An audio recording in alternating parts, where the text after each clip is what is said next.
If I said to you 10 years ago that Kia will be releasing a full electric SUV that's worth 77 grand, you wouldn't believe me, but here it is. This is the biggest and most expensive car Kia do. It is, of course, the all guns, all blazing Kia EV9. But as the channel name suggests, we're gonna find out, is it worth it? So if that sounds good to you, hit the subscribe button and let's get straight to it.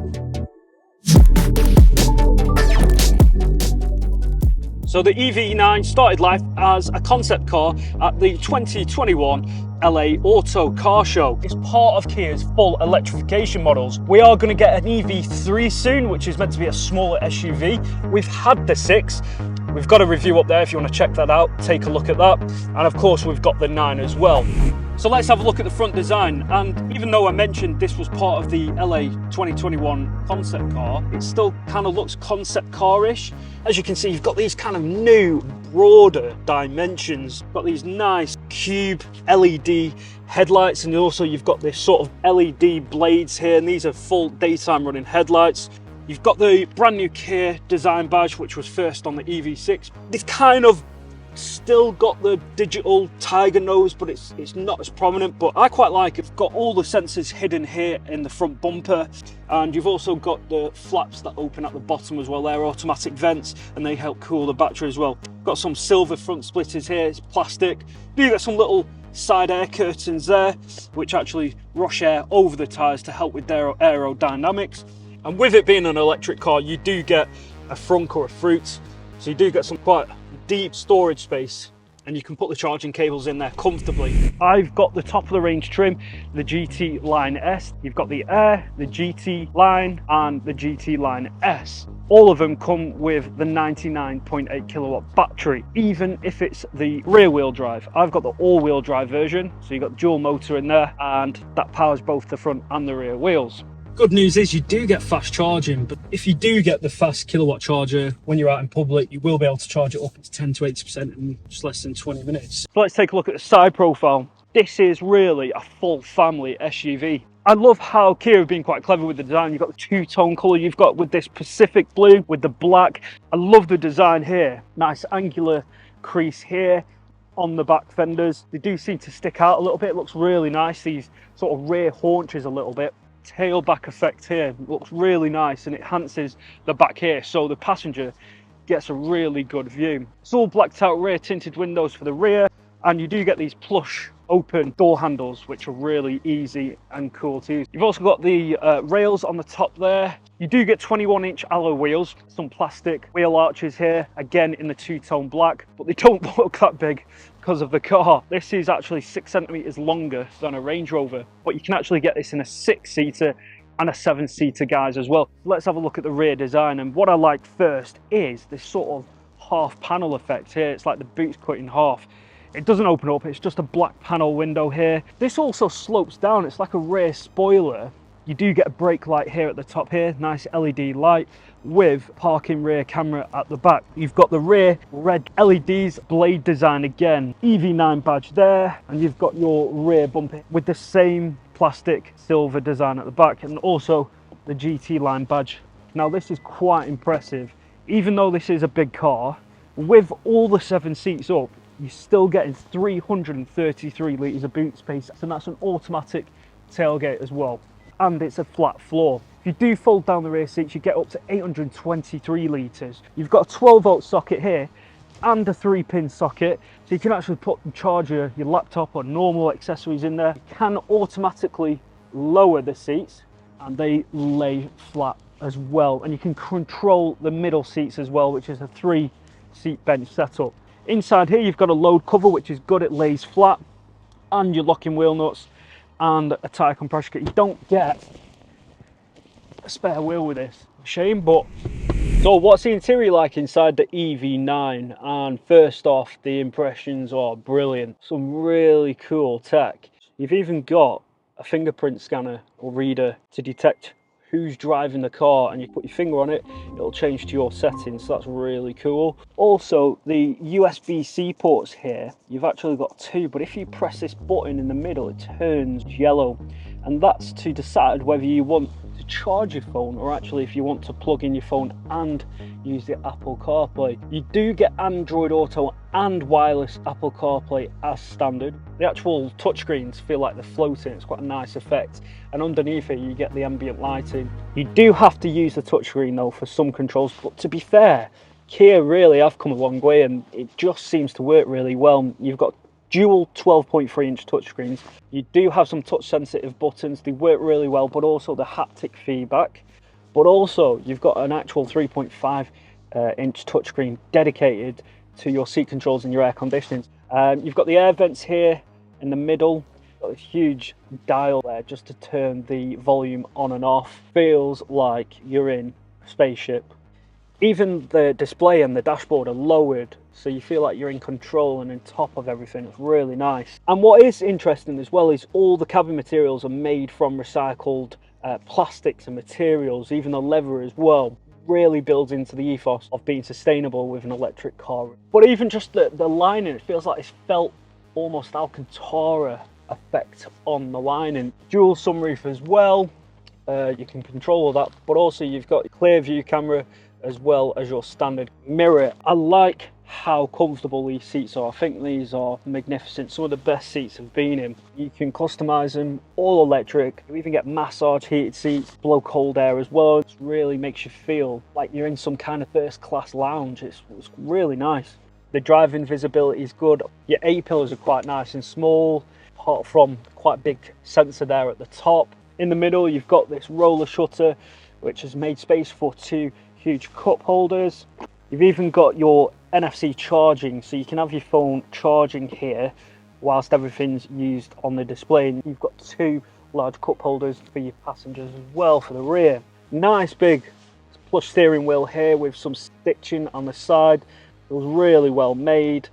Even the plastics just seem kind of glossed over. I love the gear change lever. It's all on the side here. You're not having to kind of use anything here. Got electronic parking brake. You can open the petrol flap and that opens up all automatically. The only hard bit of plastic is pretty much on the glove compartment. Now I'm in the back here and it feels like the front passengers are miles away. Like, it really is spacious in here. Proper 7-seater with this much comfort. I did say it's a big car, but this is magnificent. And as you can tell, I have got loads of headroom, loads of leg room. Got the 3 abreast layout here. I've got the 7-seater version. You can get it in a 6-seat version where the seats here do swivel all the way around 360, which have your feet facing that way and you can work as if you're in like a mobile office. Really cool. Fortunately, you can't do that in a 7-seater.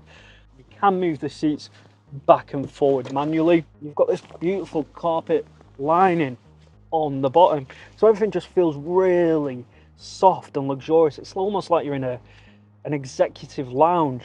For instance, to get in and out of the car, you've even got these easy to use handles. So with it being an SUV, you've got this sort of ruggedness mixed well with the luxury. Again, the nice felt soft lining, none of this hard plastics.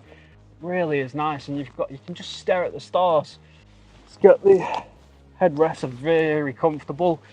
What is cool as well is you've got heated seats as well as air cooled seats. Electric windows which go all the way down, and they are tinted. You've also got a magnetic sun visor which you can pop up there. Magazine holder there, 2 USB-C ports here, a huge storage bin here in the middle. You've got your cup holders there. You really are not left out if you're the passengers. I mean, you've got your armrest here and that can be adjusted. The only thing you can't control is the sunroof from here. You probably get on the driver's nerves moving that up and down, but it can be controlled from the driver. Now let's have a look at the 7-seat setup at the back. With a 7-seat setup, you just press this button, dead easy to get in and out of. You know what? It's actually not bad. I'm gonna move this forward. And yeah, you can actually move these seats back a bit more. I think if you had them all the way back, you might struggle a little bit, but even at the back here, you've got your controls, you've got USB-C, you've got a cup holder as well, so everyone is sorted out. You can electrically fold these back and forward, and touch sensitive lights here at the back. You don't get heated seats for the rear, but this is the view from all the way back. Look at the space here. This window is brilliant. It's like you're in an aeroplane.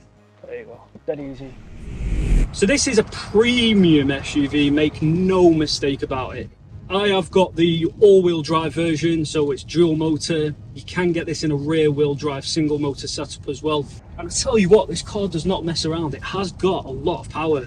I mean, you're shifting a lot of weight here. 0 to 60 in about 5.6 seconds.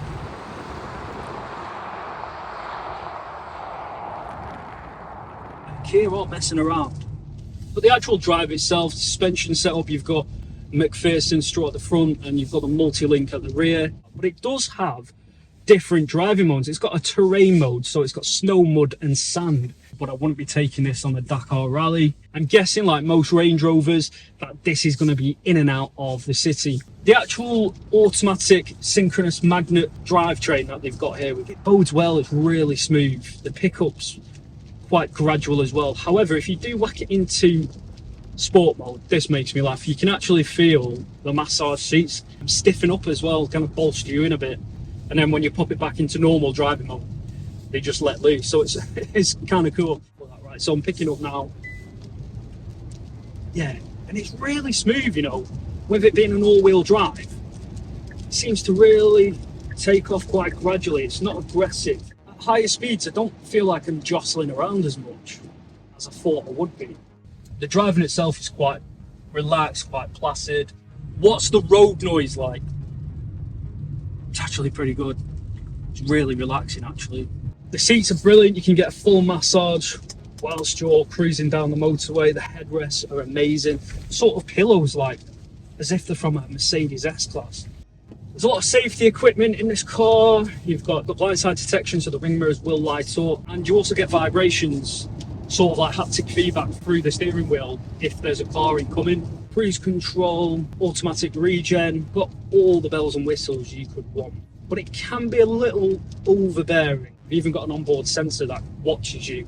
If your eyes dart from the road, it'll send a warning to you. You can actually disable them, but they are set to default to turn on. It's the first time you can pretty much make a statement with a Kia. I mean, it's big, it's bulbous, it's new, it's nice to drive. It does feel like you're sort of the captain of a ship here. It's a bit spaceship-like.